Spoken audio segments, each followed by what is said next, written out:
15 Things You Didn't Know About NastyGal.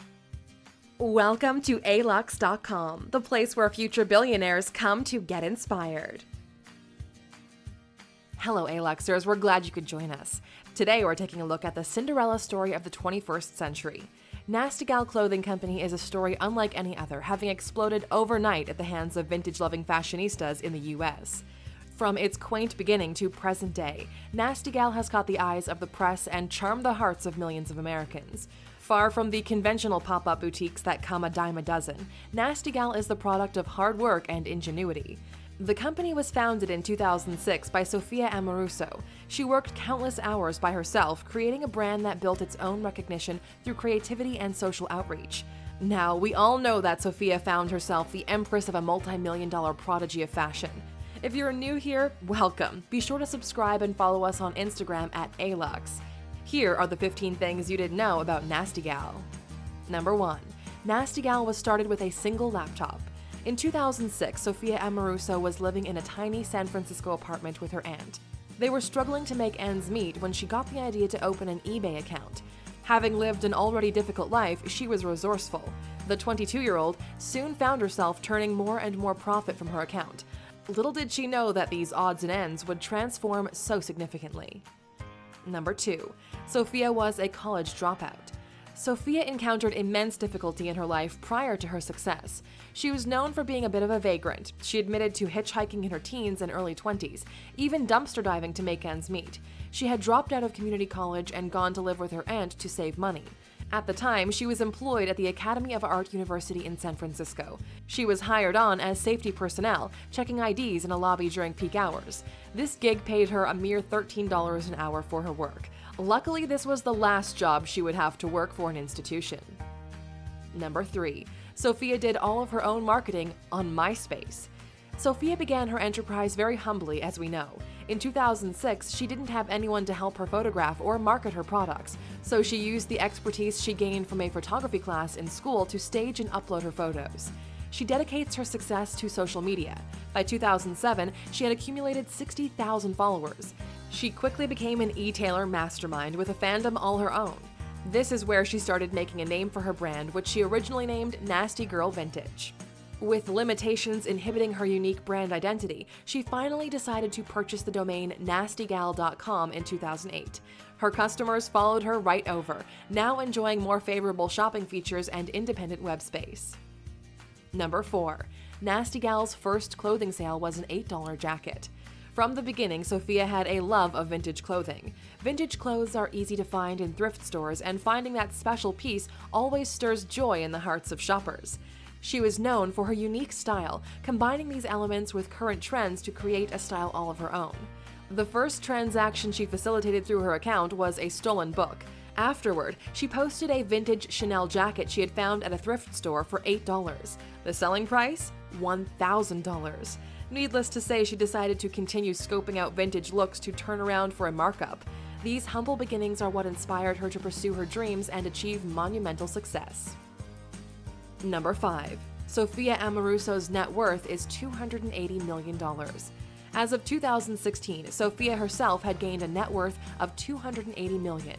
The company at that time made more than $300 million in annual revenues. She was ranked on Forbes' list of the richest self-made women and one of the youngest to boot. Since the company was acquired by Boohoo.com in 2017, it is unknown just yet where her worth will stand in the face of financial changes. Number 6. NastyGal was named after Betty Davis. There's no doubt, Sophia was an ardent fan of Betty Davis. She loved her bodacious personality and independent style of music.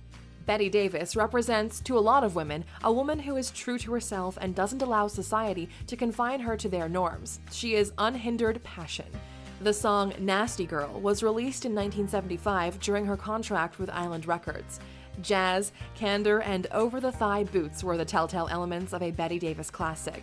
Sophia identified with Betty's pioneer success, perhaps more than she could originally know. She felt that Nasty Girl would lend a unique, edgy facade to her clothing operation, and boy, did she hit the nail on the head with that one. Number 7. NastyGal released their first original clothing line in 2012. With the success of the brand flourishing, Sophia decided to assemble a team to market an original look for the store. They centered their designs around boho chic style elements. A walk through their closet can take you from flirty to edgy to sassy, all in one ensemble. They have a bold approach to style, and it shows in every fringe and pop of glitter they have to offer.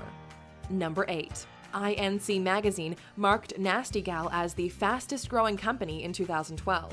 And it's true, the operation went from a crew of 2 to a staff of over 100 people in less than a year. Their annual revenue increased from $223,000 in 2008 to a whopping $23 million in 2011. To date, they operate warehouses as far from home as Kentucky. They serve over 500,000 customers in 60 different countries. Number 9. NastyGal's newsletter, Super Nasty, was first published in 2012. NastyGal set out to further their marketing efforts by releasing a semi-annual newsletter called Super Nasty. The content was all industry related, from advertisements to upcoming promotions to lifestyle articles and plenty in between. They also highlighted music and pop culture. The magazine can be viewed digitally on their website under a tab labeled Nasty Galaxy. They post a periodical playback to spotlight vintage trends, as well as a weekly recap of Netflix's show, Girlboss. Number 10. NastyGal didn't open their first store until 2014. Sophia found so much success in her exponentially expanding empire that she barely had the need for a physical store location. However, she still wanted a place to call home. After all, who doesn't love a real boutique? Since the headquarters had already moved to Los Angeles, she decided to open her first location locally. The NastyGal vintage store finally opened on Melrose Avenue in Los Angeles in 2014. Aside from their original line, they sold designer brands such as Cameo, For Love and Lemons, and Jeffrey Campbell. They continued to sell vintage versions of Louis Vuitton, her beloved Chanel, and Moschino. The second location opened a year later in Santa Monica. This store featured a shoe salon, digital kiosks, and a sleek, modern atmosphere. If you love shopping in actual stores rather than buying on the internet, click on the top right-hand corner for our video of the 10 best shopping streets in the world. Number 11.